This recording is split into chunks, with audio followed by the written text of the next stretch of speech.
hemmed in James and takes him down for a 7-yard loss. So as I was saying, a feeling out process on each team's first series here, 3 plays and out. As you see head coach Tom Mazzy looking on, not happy with the way his offense performed there, but Berea will have to punt the football now, and back deep, the lone man, back deep for the Midpark Meteors is Tim Kostronic, number 86, and it's blocked. Mike Gorton came up with it for Midpark, but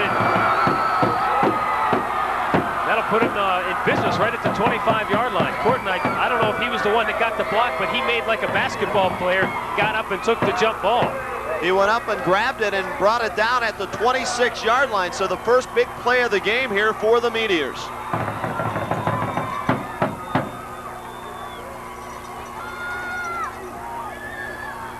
So now the Meteors will go and play 1st and 10 from the Berea 25-yard line. Actually, they'll mark it at the 26. Gardner hands off to Slyman, knocks his own man down, keeps on going inside the 20, down to the 19-yard line. Dave Slyman knocked it loose in every direction on that play. Took the handoff, straight ahead running, put his head down, as you mentioned, ran over one of his offensive tackles, knocked him out of the way, was able to pick up more yards that way. As you see, they mark it inside the 20-yard line down to the 18, so a pickup on that play of 8 yards. 2nd down and short now for the Meteors. Slyman and Bielik line up in I formation now as they go with the 2 tight end set. Actually 1 tight end, and they'll flank a wide receiver to the far side. This is Bielik, trips up, but he has the first down, I do believe, as they mark his forward progress at about the 17-yard line. It's going to be very close, Matt. They may have to call the chains across the way for a measurement here. Well, no, they're going to mark him short. Yeah. What the stoppage in play is for is we have an injured player down for Midpark. I thought maybe he had tripped himself forward enough, but he needed to get to the 16-yard line. He was stopped short at the 17. And I'm not sure who the injured player for Midpark is. It appears to be number 37. That would be Eric Schwinn. He's a 6'3", 200-pound tight end.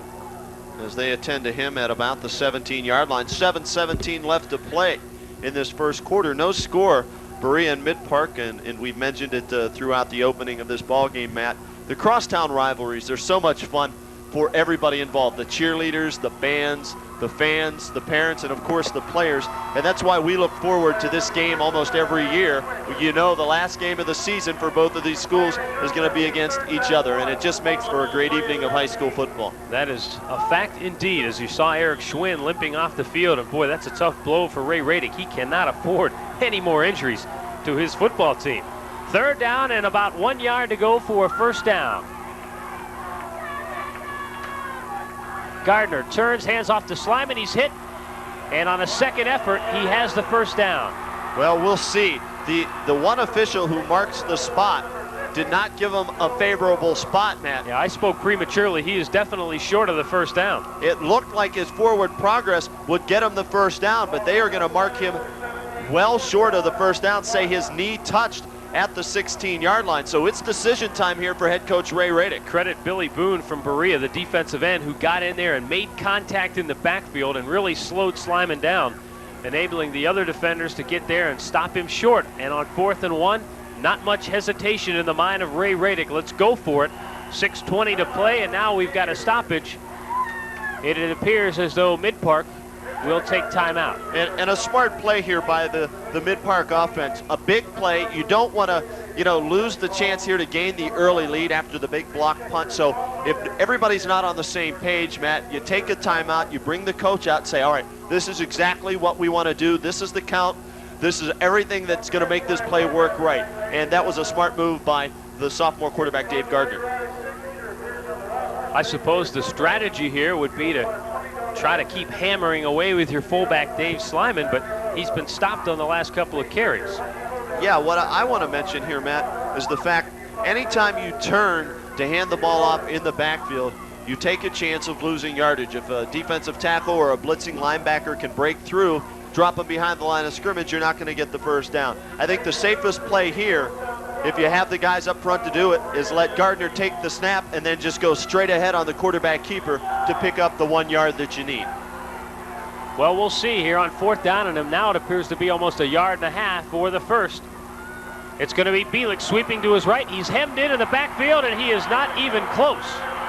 Berea takes over, 1st and 10. That's exactly what happened. I just told you, when you turn and hand off, somebody can break through. That's what Berea did, and they dodge a big bullet right there. The momentum changes on one play just like that. Well, I think the tough thing there is when you're going east and west. That's really makes it tough on your running back, because sooner or later he's going to have to turn it up. And when he did, the pursuit had caught up to him on that particular play. So now it's 1st and 10 for the Berea Braves. They have it 1st and 10. Hand off to Damian Bedell. His first carry of the night gets him out to the 25-yard line, and just like that, he picks up 5, and it almost makes you wonder on that last series of downs, the thinking maybe that Tom Madsey was coming out and we're throwing the football on 3 plays. You got to think maybe the element of surprise, figuring Midpark is going to be keying on Bedell. Let's see if we can open it up early, get the big play. Well, they didn't. So why not go back to your bread and butter play, and that's turn and give it to Bedell. He got you 5 yards. Enough tomfoolery for Berea. Now on 2nd and 5, they go with Dan Britton. And he goes over the right side for a gain of about, well, we'll call it 3. He'll be short of the 1st down. But so now it seems like Berea has settled in a little bit on their second possession here. Going with their so-called bread and butter, the running attack of Dan Britton and Damian Bedell. And you can't forget Derek Johnson when he comes in there, because he's an explosive back as well. But right now on 3rd and 2, it's Britton and Bedell side by side in the backfield. It'll be Britton trying to hammer it out close to the 30-yard line. Depending on the spot, he may have enough for a 1st down. In fact, he does. They spot the ball right on the 30-yard line. So the Braves have their first down of the ball game. And we see the sidelines there. I'm not sure if you can see head coach Ray Radick. He's in there somewhere. That's not him with the beard, but he is over there. And he's telling his defense, come on, even though we didn't capitalize on that big break we got, let's hold Berea here, not let them get off to a big lead, and we'll turn it over to our offense. Derek Johnson now in the ball game, and he is flanked to the near side. There you see him at the bottom of your screen. But on 1st down, James elects to throw over the middle to Frank McClarty. And McClarty has a big catch, and it's going to be another 1st down, a gain of 11 on the play for the Berea Braves. McClarty, that is his 31st catch of the season. He's 357 yards now on the season. So he's been a big play man for them as well. You've got Bedell inside when you want to hand it off. You got McClarty outside when you want to put it up top. So now another 1st down for Berea. Here goes Damian Bedell off the far side, slashing off his blockers. He picks up 4. It'll be 2nd down and 6. Student body right that time with Bedell, and you could just see him throw his body at the end of that play for a couple of extra yards right into the pile, because he knew he wasn't going to be able to break that one. And that's the kind of player he is. He's able to pick the holes and turn that speed on and go the distance, or when he knows that the hole's clogged up, he'll just throw his body in for the couple of extra yards. Bedell once again in motion. Here comes the wingback counter. Handoff inside, out across the midfield strike is number 2, Tim Starry. He's a 6-foot senior, and he has not quite enough for a 1st down. It'll be 3rd down, and it looks like maybe a couple of lengths of the football. Less than a yard in any case. And we're at 3 minutes, 14 seconds left to play in the 1st quarter. No score. Berea on the march. Deep pitch to Damian Bedell. He crosses the midfield stripe, has the 1st down, and hauls it all the way down to the Midpark 44-yard line. Excuse me. You know what's so pretty about that play is the fact that Bedell was able to stop on a dime, change his momentum as the flow continues to go to the sideline. He stops and cuts it back to the inside and picks up the 1st down and forces Midpark to take another timeout, their 2nd of the ball game.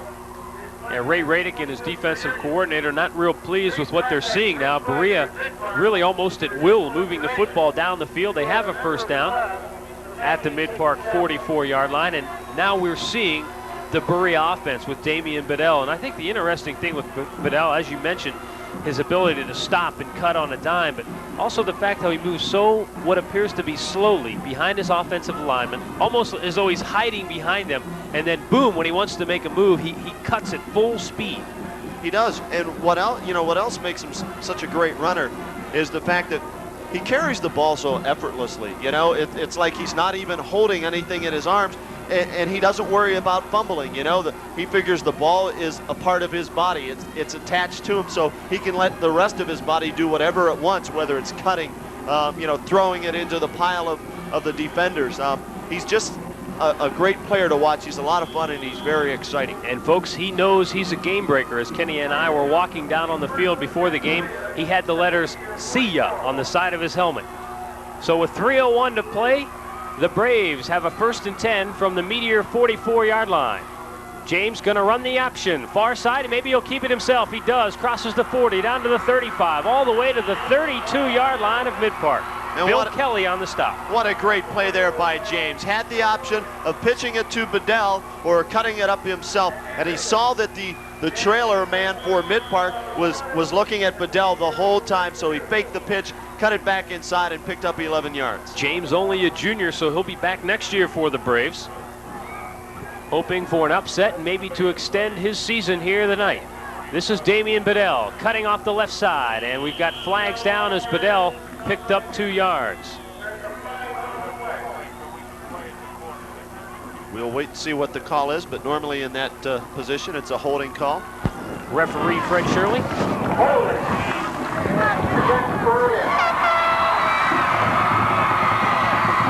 You want the penalty? Mark off. You hear Fred right Shirley? on the line of scrimmage.